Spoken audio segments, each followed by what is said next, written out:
سر سفره امام زمان علیه السلام نشستند، مراجع تقلید، مجتهدین، حوزه های علمیه، و با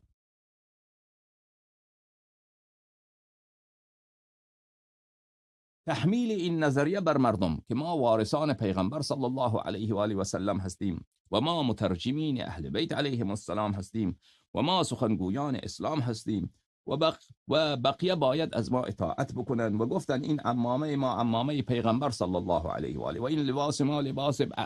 پیغمبر صلی الله علیه و آله و سلم و احترام ما بر شما واجب و رد کردن و شک کردن در قول ما کفر بالله. و این را قبل از خمینی، بروجردی هم همین را میگفت، قبل از ایشان مجتهدین دیگر همین حرفا را میزدند. قول خود را برای مردم حجت قرار دادن و مردم نگفتند. در حقیقت آنچه دین خداست قرآن است و کلمات ائمه هدات معصومین علیهم السلام.